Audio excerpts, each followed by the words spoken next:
Muy bien, seguimos acá en 135. Ahora nuevamente rotamos. Le damos la bienvenida a la ministra de Mujeres y Diversidad de la provincia de Buenos Aires, Estela Díaz. Muchísimas gracias por estar acá. ¿Qué tal? ¿Cómo les va? Buenas noches. Buenas noches y le damos la bienvenida a Maggie. Gracias por invitarme. Bien, bueno, ya se fue Lucía Yáñez en una entrevista con el Colo y con Belén. Ahora vamos a seguir un poco charlando también sobre problemáticas que son muy cotidianas en general a toda la ciudadanía, pero en particular a colectivos que han sufrido y sufren violencia cotidiana. Y vamos a consultar en primera instancia a la ministra cómo vive desde su lugar de ministra estos tiempos violentos en los cuales que parece que cuesta andar libre, a pesar de que avanza mucho justamente este discurso de viva la libertad, carajo. Bueno, ¿cómo se evalúa o cómo ves desde tu lugar que está hoy la sociedad en función de la violencia hacia las mujeres y a los distintos colectivos de diferentes identidades? Sí, la veo con mucha preocupación. La verdad que Milei, a tal punto creo le llegó el aviso de que guarda que la sociedad se está cansando, que llegó a decir que iba a dejar de insultar, ¿vieron? Sí, pero no le duró nada, porque él y el insulto son como identitarios. Y la verdad que escala la violencia política y la libertad a la que nos invita Milei es la libertad de insultar, de discriminar, la libertad de atacar, de estigmatizar, de negar los derechos de las personas. Esa es la libertad a la que nos invita y en eso escala y lleva al terreno de la política niveles, muy violentos que después también se expresan en los planos de la vida y de los intercambios cotidianos. Este es el problema.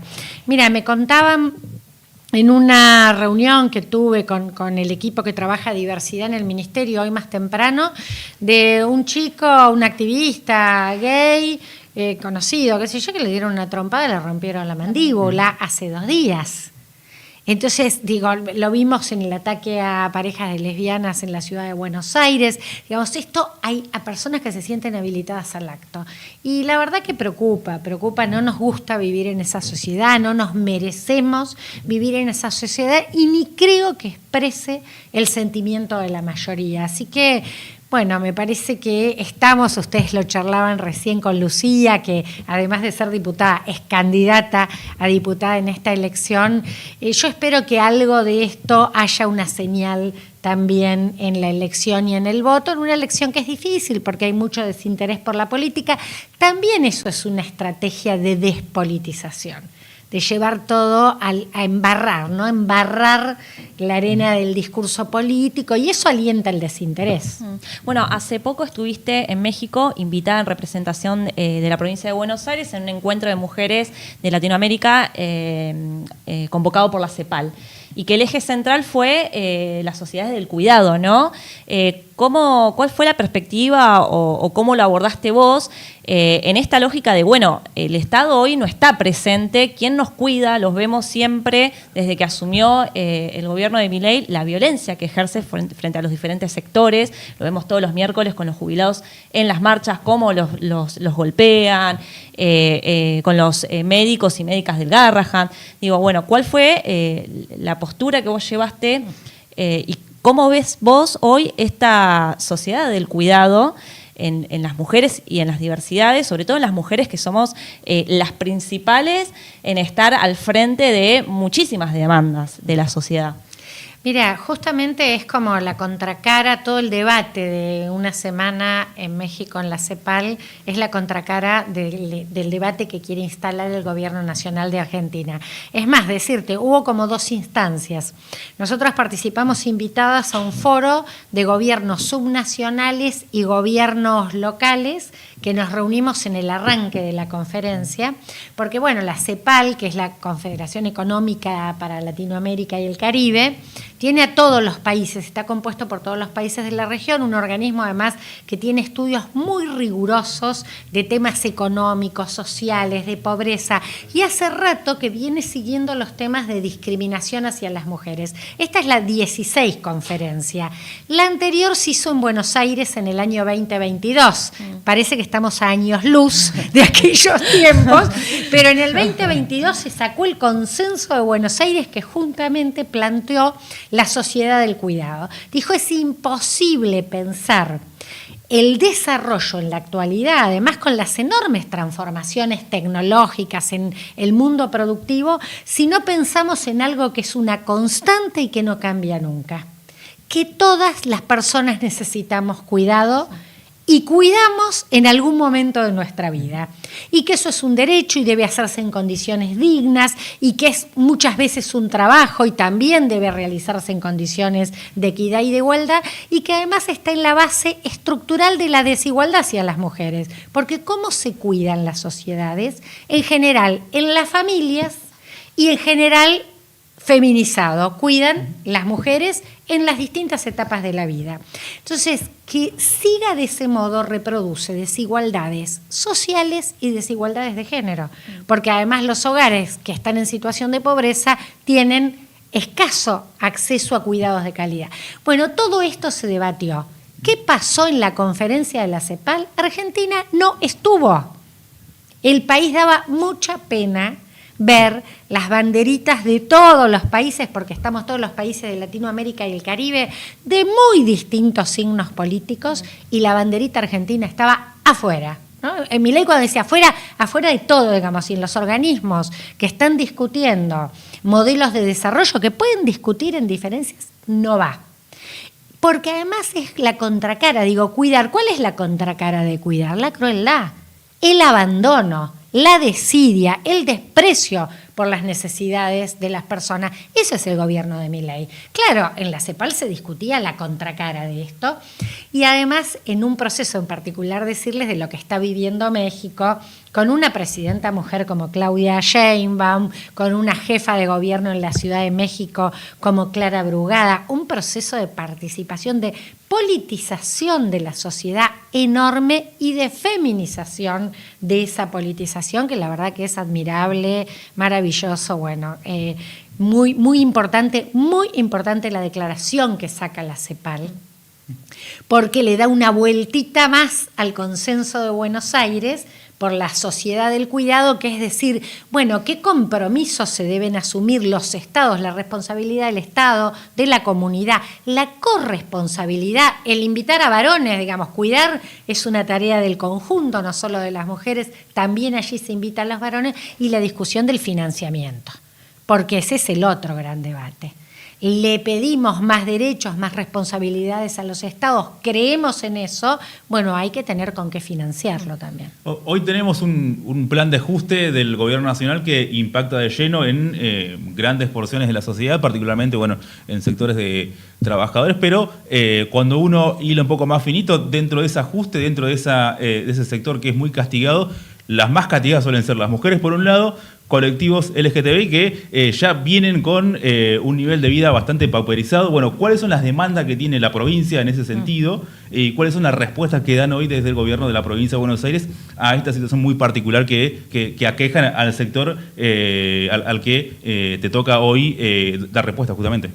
Bueno, ese es un tema realmente muy grave. Las políticas de ajuste están afectando muy fuertemente el empleo, están afectando a la industria y especialmente sectores. Nuestra provincia es una provincia productiva y además de que generamos casi, hoy se hablaba, ¿no?, de los dramas que tenemos de la coparticipación, el ataque especial Milei que les ha recortado recursos a las y los bonaerenses, no es al gobernador Kicillof, le ha recortado recursos a las y los bonaerenses en el fondo educativo, en el fondo de seguridad, los fondos de infraestructura, 1000 obras públicas paradas, y eso afecta la vida del conjunto, pero otro sector. Las políticas de ajuste han instalado un modelo de desarrollo muy desigual y entonces hay algún sector al que le ha ido un poco mejor, porque además salimos de la sequía como el sector agropecuario, pero está afectadísima la industria. Entonces la industria de la construcción, la industria manufacturera, nuestra provincia es una provincia industrial por naturaleza y bueno, y ahí hay una pérdida, somos los más afectados por la pérdida de puestos de trabajo. Y eso también hace que crezca la desocupación. La pérdida de masa salarial es mayor para las mujeres, entonces la feminización y la infantilización de la pobreza y de la precariedad afecta especialmente a las mujeres y a las infancias y a las mujeres que cuidan. Otra vez, volvemos a esto. Y un Estado que se retira, recorta políticas de salud, recorta políticas educativas. El Estado que se retira, eso hace a la sobrecarga. Entonces, para las mujeres hay un factor del que se habló mucho en la conferencia de la CEPAL, que no es solo la pobreza económica, sino la pobreza de tiempo. Porque aquellas cuestiones que por ahí me resolvía el Estado con políticas y programas, teníamos el Ministerio Nacional de Mujeres, tenía el programa Acompañar que le daba 6 meses un salario mínimo a quien estaba sufriendo violencia de género. Eso ahora no existe más. Entonces, ¿qué pasa con estas mujeres? Además tienen que ver cómo se resuelve su autonomía económica, cómo lo que no te da el Estado se hace chicle, los comedores, todo lo que cerró de asistencia y ayuda social, la pérdida del poder adquisitivo, del potenciar que no lo eliminó, pero perdió el poder adquisitivo, los comedores a los que no les da alimento, en muchísimos casos no se cerraron. ¿Saben lo que eso significa? Que las mujeres no solo sostienen esos comedores porque los siguen sosteniendo, sino que además el resto de tiempo van casa por casa a buscar los alimentos para poder garantizar. Entonces pensemos en la pobreza, chicle, ¿no? El día haciéndolo chicle para poder hacer sostenimientos básicos de la vida. Entonces es muy cruel, digamos, es una política que particularmente tiene afectaciones económicas en la vida material concreta, sumada a la simbólica de la que hablábamos, que es esta cuestión tan contra las mujeres. Porque uno dice, sí, contra los homosexuales, los trans, esa discriminación brutal de la diversidad. Pero hay una cosa muy misógina. Tienen así como un machismo ramplón de los más brutales picapiedra que uno puede encontrar, ¿no? Son así, contra las mujeres. Estela, en este contexto que bien recién desarrollabas, ¿cómo hace desde la provincia de Buenos Aires, desde la gestión del gobernador Axel Kicillof, para abordar esas problemáticas en este discurso que también él dice de ser escudo y que no ingrese la motosierra? Digamos, la motosierra ya entró en la provincia de Buenos Aires porque ya hubo recortes de diferentes fondos que obviamente afectan justamente para desarrollar estas políticas. ¿Cómo se reconfigura esto en base a políticas, a militancia, a territorio, para poder ponerle un límite, ya un poco también metiéndonos al plano electoral? Bueno, mirá, claramente desde ya sostener el Ministerio de Mujeres y Diversidad, somos la única cartera que tiene este rango en la Argentina, porque no solo se eliminó en Nación, sino que en otras provincias se desjerarquizó. Ahí Axel toma una decisión política que es de fuerte convicción, de decir, mira, tengo que sostener lo mismo que el Ministerio de Ambiente. Digamos, estos son problemas fundamentales, estructurales, y si pienso en la justicia social, en la inclusión y en el rol del Estado, estos lugares tienen que tener lugares principal de decisión, porque ahí nosotras tenemos un mandato de parte del gobernador que no es solo ser organismo rector con políticas que tenemos responsabilidad específica como abordaje de la violencia, como diversidad sexual, sino que además transversalizamos la perspectiva de género. Entonces, en el conjunto de las políticas de gobierno se garantiza que haya programas que ayuden a reducir brechas de desigualdad. Para decirte, los programas de salud sexual y reproductiva. El gobierno nacional no dio más métodos anticonceptivos, no hubo más compra de misoprostol para la interrupción del embarazo en la provincia de Buenos Aires. Se está garantizando la práctica en las más de 600 consejerías que hay en todo el territorio. En educación, la educación sexual integral, fundamental para trabajar inclusión, igualdad, no discriminación, para abordar los abusos y la violencia sexual. Es la herramienta fundamental. Bueno, se profundiza la implementación de estas políticas en obras o en infraestructura, no solo que en los pliegos hay indicadores de género en relación que empresas que tienen a mujeres, la contratación de las mujeres en los sectores, sino que, por ejemplo, en los centros de desarrollo de la infancia, 83 tenía programados Nación que paró. La provincia de Buenos Aires los está haciendo con presupuesto propio, con un esfuerzo enorme. Menos mal que tenemos un gobernador economista, Muy obsesivo estaba presentando los superávit que tenemos en la provincia a pesar de este contexto, porque Axel es en eso muy minucioso de que se llegue, que haya eficacia en la llegada, incluso con los temas pendientes que tenemos de cómo hacer una administración más ágil, hablaban en el bloque anterior de este tema y realmente necesitamos que se haga más eficiente, más ágil los procesos administrativos.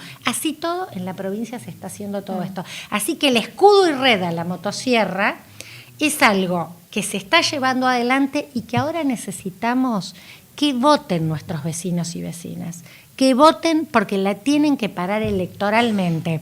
Porque si ellos consiguen buenos números en el legislativo, van a tratar de hacernos retroceder con legislaciones. Porque de hecho han presentado, ni hablar para eliminar programa de salud reproductiva, para eliminar la educación sexual integral, para eliminar el Ministerio de Mujeres. Tienen proyectos de ley. Pero como te digo eso, todos los que hacen a otras políticas de Estado, ¿no? Estela, ya yendo un poco más al plano netamente político electoral, de 135 municipios que hay 12 intendentas en la provincia, 6 son del peronismo, el resto de la oposición. Charlando con los integrantes de 135, veíamos que en la elección provincial Fuerza Patria tiene candidatos en las 8 secciones, pero quienes encabezan son 5 varones, 3 mujeres. A nivel nacional encabeza en Fuerza Patria Tayena, pero también se da la situación de que de las 18 listas que hay, 15 son encabezadas por varones y 3 por mujeres. ¿Qué lectura tenés desde el lugar que ocupás, por supuesto? Y bueno, y si podés comparar con años anteriores qué sucedía y a qué apuntas en términos más ideales. Mira, yo creo que ha habido un proceso de bastante masculinización de la política. Incluso como parte de, bueno, nosotros tuvimos dificultades, no fue un buen gobierno el último gobierno encabezado por el peronismo, yo creo que sobre todo en la falta de resolver temas económicos fundamentales como mejorar el ingreso. Pero ahí que se crea el ministerio, que porque venía toda la movilización tan grande, hubo una agenda presente, pero ni siquiera una agenda tan de fondo. Yo les digo que vengo de México y las escuchaba y decía, dicen que en Argentina nos pasamos 3 pueblos, el feminismo, ¿qué les diré de lo que está pasando en México? Y vieron que México tiene fama de un país muy machista. Sí. Bueno, pasaron cosas en México y hay transformaciones en este sentido muy interesantes. Y si mirás el proceso del gobierno de Andrés Manuel López Obrador, que hace la transición tan virtuosa con Claudia Sheinbaum para la presidencia, ¿no? Él retirándose de la política, una jefa de gobierno como Clara Brugada, una dirigente, ella fue alcaldesa de una localidad de Iztapalapa. Bueno, digo, uno mira ese proceso donde están haciendo la política de cuidado, es una agenda transversal a los gobiernos, tanto locales como provinciales, y ellos resolvieron algo que nosotros no hemos resuelto. Nosotros solo tuvimos la paridad para cargos legislativos. No tenemos paridad ni en el Ejecutivo, ni en el Poder Judicial, y hay ahí esta tensión de aquellos que son, la primera vez que hubo paridad, en todas las secciones electorales de la provincia fueron varones los que encabezaron. Fue como, ustedes tienen paridad, ya se las vamos a cobrar, no van a ser cabeza de lista en ningún lado. Parece casi como una reacción así, que naturalmente les sale sin mucho pensar y se encabezaban todas las listas. Y entonces hay deuda en este sentido, porque además hay experiencias, México la tiene, que en los ejecutivos también dan como duplas en los cargos para garantizar, incluso los que son unipersonales, que haya paridad y alternancia. Si encabezó mujer, el próximo tienen que encabezar varón. Y esto ya es así. Ellos hicieron una reforma del Poder Judicial por voto admirable, ejemplo para tomarla, con un cambio constitucional también, hace que reformas que requieren construcción de consensos muy amplios, porque hay que tener los números para votarlo y todo lo demás. Y ellos eligen 9 miembros de la Corte Suprema de Justicia, 5 mujeres, 4 varones, y encabeza, porque fue el que más votos tuvo, un abogado indígena que es, Claudia Sheinbaum decía a la presidencia, esto solo es posible por el voto del pueblo. No sería posible porque se elijan los propios históricos del Poder Judicial, que hay, digamos, ahí hay casta también, ¿no? Como decir. Entonces, bueno, me parece que ahí tenemos como deudas. Tenemos fuertes deudas, a mí me parece, vengo justo de una presentación de una película que estaban haciendo en la Cámara de Diputados de la historia del cupo para cargos políticos. Fuimos el primer país del mundo que tuvo una legislación de ese tipo y antes que el cupo la tuvimos a Evita, que cuando se sale la ley de voto en el 47 y en el 51 se vota por primera vez, Evita instauró el cupo diciendo acá el 33% de los cargos van a ser mujeres. O sea que nosotros tenemos un antecedente de por voluntad y decisión política cuando no era ley. Bueno, me parece que hoy tenemos un tema pendiente en este sentido, que las representaciones tienen que ser mucho más plurales de lo que somos como sociedad.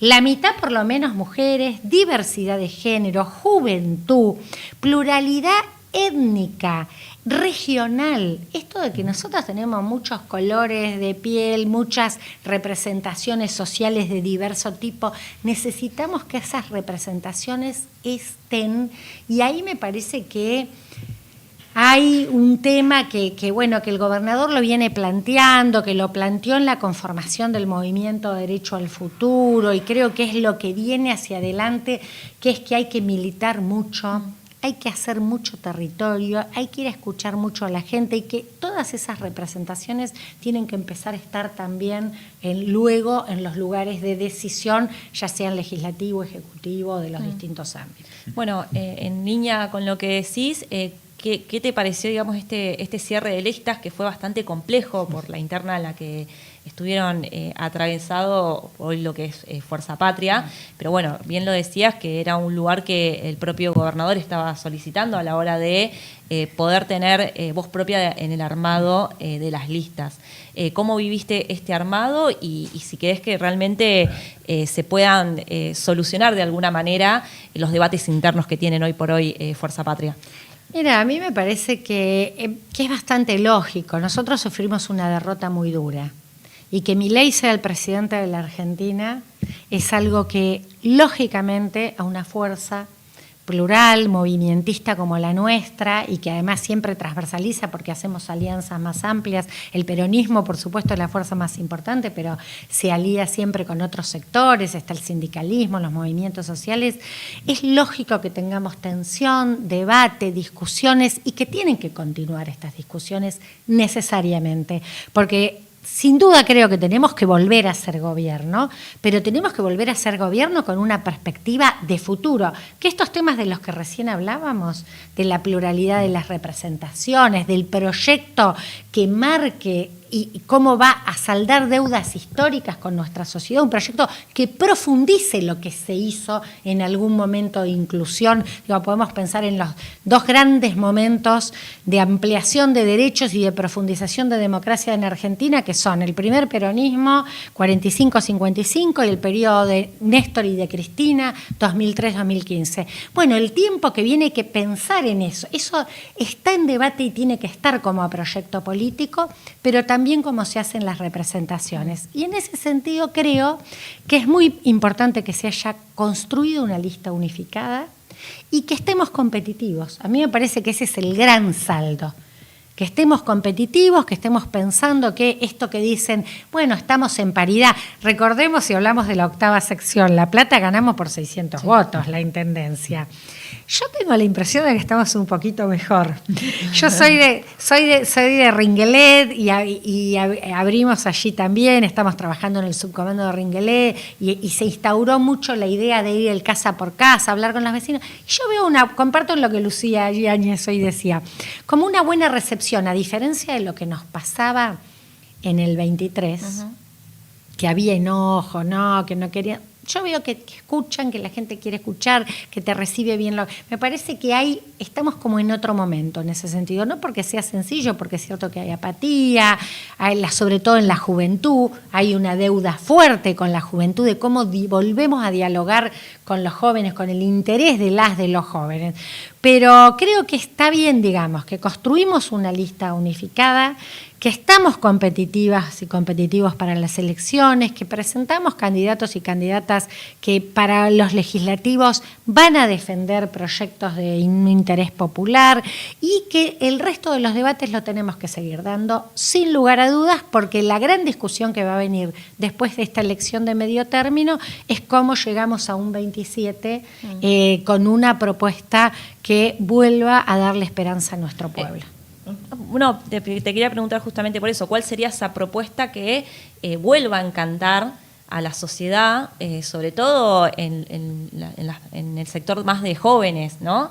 Yo el otro día pensaba mucho en esta cuestión de, no sé, por ejemplo, la ESI, y que hoy muchos chicos y chicas lo estén cuestionando y hasta desde lo discursivo de lo que plantea Milei como un adoctrinamiento, ¿no? El adoctrinamiento en las escuelas. Bueno, ¿cómo se revierte esos discursos y cuál sería la propuesta de Fuerza Patria para volver a encantar a ese electorado? Sí, yo creo sobre todo que hay que ir a escuchar y generar espacios a donde puedan participar de cercanía. Mira, acá hubo un gran acierto para mí del intendente Julio Alac, que fue generar las juntas comunales. ¿Por qué? Porque él recorrió todos los barrios, cuando todavía discutían que candidatos no, sí, fue y recorrió todos los barrios. Pero ahora que es intendente, lo volvió a hacer, ya lo hizo ahora en 2 veces o 3, va a ser como la tercera o la cuarta antes de la próxima elección. Y una va ahí, y a mí me ha pasado porque he ido a acompañar en distintos lugares y hay compañeras nuestras que están yendo, y vos escuchás a vecinas y vecinos muy enojados, con mucho reclamo. Y me parece importantísimo, y ¿sabes qué? Hasta cambian la actitud, porque dicen, bueno, yo vine a cajar, acá me escucharon y hay un lugar donde se escucha. Me parece que con la juventud todavía es más difícil porque las redes, porque el estar muy adentro, el desencanto, la falta de futuro, por eso me parece que hay que ir buscándolo. Yo no tengo la respuesta.